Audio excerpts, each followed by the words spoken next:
Hey, what's up, you guys? Bloody Jacob here to bring you my review of this week's episode of Z Nation on Syfy. This week we've seen Season 3, Episode 3, which was called A New Mission. And some people seem to be a little bit confused if this is the second or third episode. And I was, honestly, for a little bit too. Because you kind of question if last week's 2-hour premiere is like one long episode or if it's like two episodes aired back to back. But most of what I've seen, it seems to indicate that it was two episodes aired back to back at once. And that would kind of make sense because Syfy just did the same thing with Van Helsing with their two-episode premiere tonight as well, even though the first episode of that aired a couple months ago. But I do think this is the third episode, but either way, review of the newest episode of Z Nation that aired, A New Mission. And I really liked this episode. I really enjoyed it. I liked last week's as well, but you guys know that I and apparently a lot of other people did have an issue with how they decided, or when they decided to air it. I just think that, well, it wasn't a bad episode, that perhaps they should have just tied the man into the story in the present day some other way, without doing like a whole flashback, or they should have just worked him in, some other way. But with this, I think this definitely should have served as the season premiere. It answered all of our questions we had at the end of season 2, gave us a new drive going forward. So it did exactly what a premiere should do, and maybe they should just air that man flashback episode after this one, and I think that would have worked out a lot better, because at the end of this episode we do see the man again in the present day, and if they had aired that first, a lot of people would have been wondering who he was, and they would have been more interested to see that 2-hour double thing the next week, I think. But whatever, I'm done whining about that. Z Nation's back, and whichever way they do it, I'm happy about, just to watch the show. Z Nation, it's just a really fun time, and I say this like every week I talk about it. But you really don't need to go off and compare this to like The Walking Dead or something.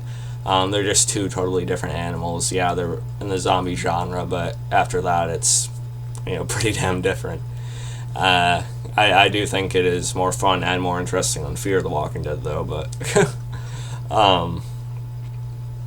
but yeah, with this, it had a lot going for it. We got a little more info on what that whole Chinese group was all about. We got an answer about 10K, which actually takes a darker turn. It's pretty unfortunate what happened with him, actually. We see what happened with Citizen Z, and really just a good episode. I actually took notes on it. I usually do take notes, but I don't think I ever did for Z Nation before. We find out this Chinese group is actually looking into the vaccine. Of course, and they also had this gadget, this little thing they would toss, and then it would these laser targeting. This laser targeting system would come out and aim for each head, and then just it looked like it ended up shooting like some kind of like nail or something into their skulls, which is pretty cool. Those clever Chinese. I did like the leader of that group. I forget her name, but she becomes a little bit more talkative as she begins to trust the group as it goes along. Then we see that 10K, he appears to still be alive, and he's with Murphy. He's sort of helping him, which a lot of us question. It did seem weird, and I think it's obvious from the get-go that Murphy did bite 10K as well, unfortunately. And 10K is a pretty big fan favorite character, so it's kind of like a ballsy decision to do that to him, I think. But it looks like 10K was still kind of fighting a little bit, or still kind of confused as to what was going on, especially at the beginning. So maybe there's a way they could sort of flip it around where he's not just fully taken over by it, like Cassandra was in Season 2. So I still do think there's hope for 10K, but either way, it's unfortunate just to see him become a puppet of Murphy right now. Although I do like Murphy quite a bit. He's definitely an asshole, but he's still kind of like one of the main faces of the show for sure. And I still don't know, because a lot of people feel this week's episode sort of like solidified him as like the big bad for the show. And I can definitely see him doing that, but I still feel like they might throw like another wrench into it with the man's involvement, sort of like have Murphy get flipped around again. I don't know. But either way, it appears that Murphy just has even less faith in humanity than he did before, and even less care on that end of things, too. Then we also had this kind of fun scene. We see all these zombies like rolling around together, actually eating each other. And, it's different than something like The Walking Dead. We never seen something like that on The Walking Dead. It appeared that they just like craved like live flesh, and they felt nothing for like what was left of their own dead, decaying bodies and stuff. But it appears that the zombies actually starve and then get to the point of where they actually will feed on anything, including themselves. So it's kind of funny to see them rolling around like that. And then I also like this new sort of element being introduced that definitely makes sense. We see these savages, or I forget, I think Hector L. Scorpion called them like either Endlers or Enders, I forget how he pronounced it. But basically, these they're not Z's, but they are people that have turned like really savage, almost like cavemen, like with some of their weapons and the fur they have and stuff. But they've pretty much gone feral, just trying, surviving for so long, having like even less than our group has. And I just think they're kind of a fun element. I'd like to see them be more of like a reoccurring thread on the show. I think that'd be kind of cool. It kind of makes sense that they would go like that. They're definitely more over the top of the way they jump around, and not jump around, but the way they I don't want to say talk, but like I said, it's very caveman-like, and I think that's a fun element to the show now. A new sort of semi-threat. And with Citizen Z, we see that he is taken in by this girl, and at first I thought it was a man at the end of season 2, but it turns out to be a girl, and she has sort of this awkward family. She slept next to Citizen Z, for body warmth to save him, and her older uncle and grandma or Nana didn't want to do it. I'm not sure if they had sex or not, but either way, Citizen Z kind of enjoyed the situation, I think. And I kind of like her too. She kind of has this personality that sort of meshes with Citizen Z. And I'm not sure how long they're going to last, but it's good to see the Husky still being taken care of and stuff. Glad he's doing pretty well. I'm not sure how long Citizen Z is going to stay with this group, though. I think he saw this drive to check on Addy and the others and find out what's going on with the mission. Maybe, I don't know.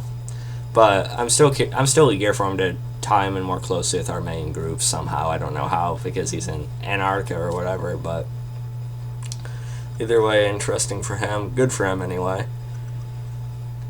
And yeah, the Enders, they're humans with basically their brains fried, and the Chinese group is leading our group, to the supply drop they have. They're supposed to, get them back in contact with their own, and of course they need the Murphy or Murphy's blood, to try to develop a vaccine, as I explained. And we see where the supply drop landed. It went through the roof of this like a hangar area, and that's been drawing all these Enders and of course some Z's as well to that location. So that gave like a good, more chaotic open feel to it. And they use that gadget when they run into a group of the Enders again, but one of the Enders actually picks it up and throws it back, and the system actually targets some of the men, and it kills pretty much all of them minus one, who just ends up being kind of brutally eaten by a Z a couple of minutes later, which is one of the more violent moments in the show for sure. And oh yeah, I can't believe I almost forgot to mention this. Addy, she got this modified Z whacker. It's pretty much electrified now. So that was pretty fun too. Addy, she's probably my favorite character on the show now, to be honest. I do really like Murphy. Again, he's a dick, but he has his entertaining values for us as fans anyway. Yeah, but if I was actually like a part of this world, yeah, I'd hate Murphy. But from a fan's perspective, Murphy's still entertaining to watch. But I think Addy is probably my favorite character at this point. Then probably like Warren and Doc at this point, I think. But yeah, Addy gets this modified Z whacker, electrified. Of course, the original one was I think broken in season 2, so this is a pretty cool gift for her. And she is almost killed or bitten by the zombie, but Hector El Scorpion actually saves her. And probably was the kill of the week with the bullet through the thing's brain, of course, and then he sort of looks at Eddie afterwards saying, too close, because the bullet was probably came out probably this close to her, or so, I'd say. And Hector I find to be an interesting character. I like the actor who plays him. I talked about him a little bit more last season. And I sort of like how he's developed into one of our good characters, really. I liked how he was developed at the end of season 2. I am wondering where Vasquez is, though. People were questioning why he wasn't in the flashback episode last week, because he was with the group at that point, with Lucy Baby and such in season 2. And I don't really know. I don't know what's going on with him. I don't know if they couldn't get the actor back or something happened with that. I don't know. But either way, he's a character I could kind of do without, or if he's there, that's fine too. But I do think he will pop back up at some point. But I think they probably could have fit him into this week's episode somehow. But that's one of the questions. But either way, it's alright, I guess, for me anyway. Although it does feel kind of weird that he's just non-existent on the show now. Let's see. And of course, the leader of the Chinese group, she ends up really breaking down because she promised a lot of the men's families back home that they'd come back with a cure and they'd be kept safe and such. And she's just lost a lot of faith in herself. But Warren's able to pick her back up. She says things like, "Murphy didn't rub off on us; we rubbed off on him." And she just gives us actually a pretty good speech of how it's them now. They're going to do this. They're going to save, practically save the world, or they're going to be able to, make the vaccine. And so yeah, I can't really. I'm kind of losing. My mind's kind of getting scrambled right now for some reason, just like most of the Z's on the show. But yeah, Warren, good speech there. I can't really do her words justice, but I did like how that worked. I don't know how long this leader is going to stay with our group, though. It could be a different perspective for the show. Maybe we'll see more of her people brought in again. I don't know. Although it seemed like they were pretty short on supplies, and she just had her radio busted too, so I don't know. Chances are she'll probably be killed off within the next 2 episodes, I think. But the actor who played her did a decent job. And she says it's up to us and no one else. This is our mission. And Murphy ends up pulling up, and he just basically talks about how he doesn't really, basically doesn't give a shit about the humans anymore, and he's gonna make this new master race as we seen building towards in season 2. These blended zombies, sort of what he's done to 10K, what he did to Cassandra previously, and what he did to the doctors on the ship too. One of them was actually killed by one of the savages, or the Enders, I should say. But the other one is still kicking, and then we see 10K sort of standing guard for Murphy, fires off a warning shot around our group actually, and this gives Doc hope. He really wants to help 10K, but Addy says they should just leave it. They don't really want to go back just to find him like that. They kind of already realized what might have happened to him, I think, unfortunately. Again, I think more might happen with 10K. I don't think he's just going to go down exactly the path that Cassandra did. I do think there might be a chance for him to come back around mentally. I don't know how, but I don't think he's past the point of no return yet. It seems like there's still more of himself left than there ever was in Cassandra, so I do think something more might happen with that. And then after Murphy leaves, Warren sort of, not implies, she says that their new mission is to actually stop Murphy. So this really changes the direction for the show and the dynamic. Not now! Sorry about that, guys.